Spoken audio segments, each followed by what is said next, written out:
बिस्मिल्लाहिर्रहमानिर्रहीम। Welcome to chemistry connect. अस्सलाम वालेकुम डियर स्टूडेंट्स। आज जो हम टॉपिक स्टार्ट करने जा रहे हैं केमिस्ट्री का, वो बहुत ही अहम और इम्पोर्टेंस रखता है। जो हमारा टॉपिक आज का है वो है बेसिक डेफिनेशंस। इसमें हम ऐसी ऐसी बेसिक बेसिक चीज पढ़ेंगे जो केमिस्ट्री का बुनियाद है। जैसे हमारे पास मैटर हो गया, ठीक है, फिर सब्सटेंस हो गया, मिक्सचर हो गया और उनके टाइप वगैरह डिटेल इस पूरे लेक्चर को हम पढ़ेंगे और समझेंगे। तो सबसे पहले हमारे पास जो है वो है मैटर। अब मैटर की अगर डेफिनेशन देखें तो डेफिनेशन मैटर की ऐसे होती है कि एनीथिंग व्हिच हैव सम मास, कोई भी ऐसी चीज जिसके पास थोड़ा थोड़ा बहुत भी वेट हो, उसका मास हो, एंड ऑक्यूपाई सम स्पेस, और कुछ जगह में वो फैलता हो, कुछ जगह को वो ऑक्यूपाई करे, that is known as the matter. कोई भी ऐसी चीज जिसके पास कुछ मास हो अपना और वो क्या करे, जगह को ऑक्यूपाई करे, तो उसको हम बोलते हैं कि ये मैटर है।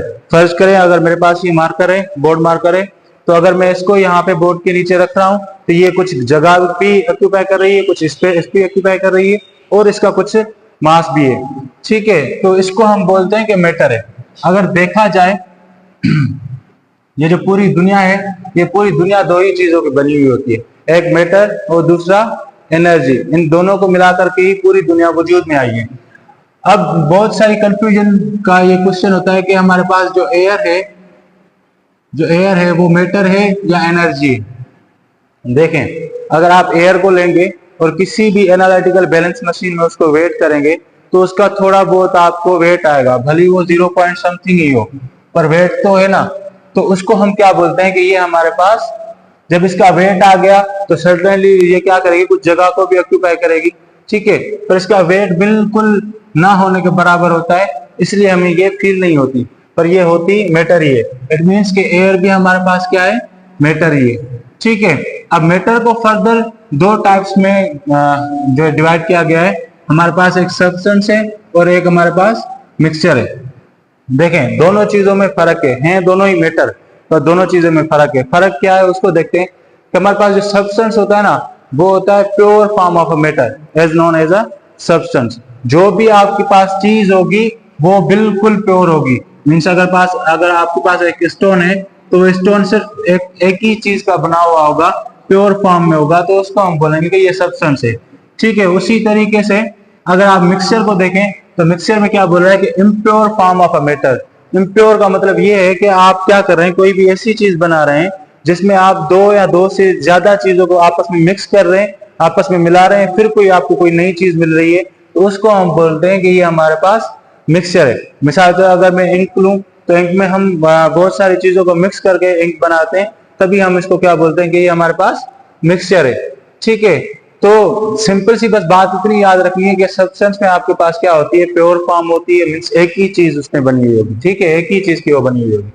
पर अगर आप मिक्सचर की बात करें तो उसमें क्या होगा, आपके पास इम्प्योर होगा। इम्प्योर मतलब कि उसमें दो या दो से ज्यादा चीजें मिली हुई होंगी, तभी आपका जो है वो जो मैटर होगा वो एग्जिस्ट करेगा। अगर सब्सटेंस को फर्दर देखें तो सब्सटेंस को भी फर्दर कैटेगराइज किया गया है। एक हमारे पास होता है एलिमेंट, दूसरा होता है कंपाउंड। अब ये भी बहुत बेसिक चीजें हैं केमिस्ट्री में जो हमें याद रखनी होती है या हमें समझनी होती है कि ये चीजें हैं क्या, इनमें फर्क क्या है। फर्क सिर्फ एक ही चीज का है कि जो एलिमेंट होता है वो made up of the same type of the atoms होता है। इट मींस कि आपके पास जो भी एलिमेंट होगा वो आपके पास एक ही एटम्स का बना होगा। मिसाल के अगर मैं बोलूं कि हमारे पास कोई भी मैटर है वो बना हुआ है सारे हाइड्रोजन एटम से, ठीक है, उसमें क्या है, सारे हाइड्रोजन से एटम ही है, तो वो हमारा कहलाएगा कि ये एलिमेंट है। या फर्स्ट के लिए हमारे पास सिर्फ ऑक्सीजन ही एटम्स हैं, तो ये हमारे पास सिर्फ एलिमेंट ही कहलाएगा, कंपाउंड नहीं कहलाएगा। पर कंपाउंड में फर्क क्या है कि made up of the different types of atom.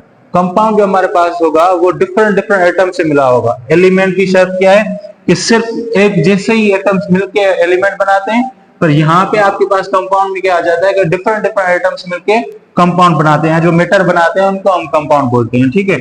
अगर फर्ज करें हमारे पास, मैं बोलता हूं कि मेरे पास दो हाइड्रोजन है, ठीक है, और एक प्लस में ऑक्सीजन है, तो ये हमारे पास क्या बन रहा है, वाटर बन रहा है, ठीक है, H2O वाटर बन रहा है। तो ये वाटर हमारे पास क्या हो गया, वाटर हमारा कंपाउंड है। क्यों कंपाउंड है, क्योंकि इसमें आप अगर देखें तो यहाँ पे क्या हो रहा है कि आपके पास डिफरेंट डिफरेंट आइटम्स प्रेजेंट है, और यहाँ पे देखें आपके पास सेम ही आइटम प्रेजेंट है, इसलिए हम इसको एलिमेंट बोलते हैं, इसको कंपाउंड। अगर एलिमेंट का एग्जांपल देखें, जैसे हाइड्रोजन गैस हो गई, ऑक्सीजन गैस हो गई, ठीक है, नाइट्रोजन गैस हो गई, बहुत सारी गैसेस ऐसी होती हैं जो खुद ही एटम्स मिलकर बनती हैं, तो उनको हम बोलते हैं कि ये एलिमेंट है।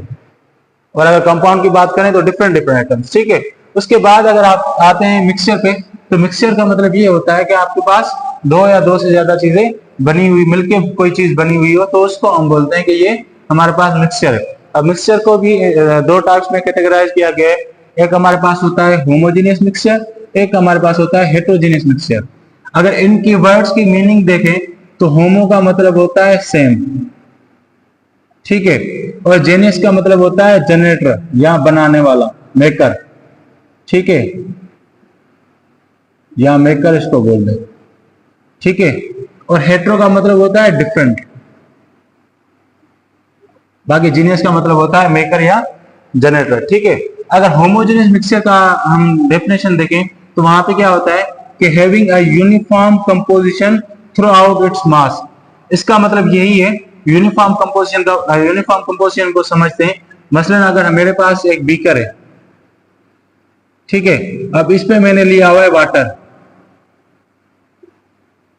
वाटर के साथ मैं क्या करता हूं कि इसमें थोड़ी मैं शुगर ऐड कर देता हूं, ठीक है। ये मेरे पास शुगर है, ये मेरे पास वाटर है। जब मैं इन दोनों का सोल्यूशन बनाता हूं, जब मैं इस शुगर को इस बीकर के अंदर, इस वाटर के अंदर डिसॉल्व करता हूं या डालता हूं, तब यहाँ पे क्या होगा कि आपकी शुगर की जो मिठास होगी वो पूरे वाटर में फैल जाएगी। मसलन अगर मैं यहाँ से पानी उठाऊं तो भी वो इतना ही मीठा होगा, अगर मैं यहाँ से पानी उठाऊं तो भी वो इतना ही मीठा होगा, और अगर यहाँ से उठाऊं तो भी वो इतना ही मीठा होगा। इट मीन्स कि आपकी जो कंपोजिशन है, जो यूनिफॉर्म कंपोजिशन है, वो पूरे के अंदर फैली हुई है। इट थ्रू आउट इस मास, इस पूरे मास के अंदर एक जैसी उसकी कंपोजिशन है, यहाँ से भी उतना ही मीठा है, यहाँ से भी उतना ही मीठा है, यहाँ से भी इतना ही मीठा है, सेम ही चारों तरफ से सेम ही मीठा है या सेम ही उसकी कंपोजिशन है, तो तब हम बोलते हैं कि ये हमारे पास क्या है, होमोजेनियस मिक्सचर है, ठीक है। आई बात समझ में। अब मिसाल आप इसके एग्जांपल्स अगर लिखना चाहें तो हमारे पास जो एयर होती है वो भी हमारे पास होमोजेनियस मिक्सचर होता है। आप शुगर प्लस वाटर ले लें, वो भी हमारे पास जो होता है वो भी हमारे पास होमोजेनियस मिक्सचर होता है। अगर अब हम बात करें हेटेरोजेनियस मिक्सचर की, तो यहाँ पे जैसे नाम से ही पता चल रहा है कि उसकी क्या होगी कि आपको नॉन यूनिफॉर्म कंपोजिशन मिलेगी, मींस दोनों एक दूसरे के अपोजिट हैं। Having a non uniform composition through out it's masses is called heterogeneous mixture. अब इसका मतलब यही है कि अगर फर्ज करें हमारे पास, मैं क्या ले रहा हूँ, कुछ सैंड ले रहा हूँ, ठीक है, ये मेरे पास कुछ सैंड है जिसको मैं एक बीकर में ले लेता हूँ, ठीक है, ये मेरे पास सैंड है। सेम ही इसी तरीके से मैं वाटर का बीकर भी ले रहा हूँ, ठीक है।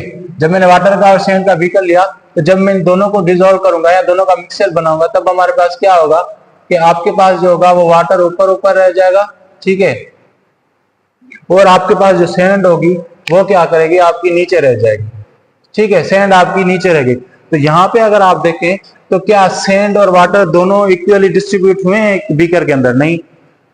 यहाँ पे आप देखेंगे तो आपको सैंड नहीं मिलेगी, यहाँ पे देखेंगे तो नहीं मिलेगी, पर सैंड नीचे मिलेगी, ठीक है, और सैंड के अंदर फिर पानी नहीं मिलेगा आपको। तो यहाँ पे क्या हो रहा है कि इसकी जो कंपोजिशन है इस पूरे बीकर के अंदर यूनिफॉर्म नहीं है, मतलब बराबर बराबर डिस्ट्रीब्यूट नहीं है, अलग अलग डिस्ट्रीब्यूटेड है, तभी हम इसको बोलते हैं कि ये हमारे पास हेटेरोजेनियस मिक्सचर है। इसका स्क्रीनशॉट ले लें और इसमें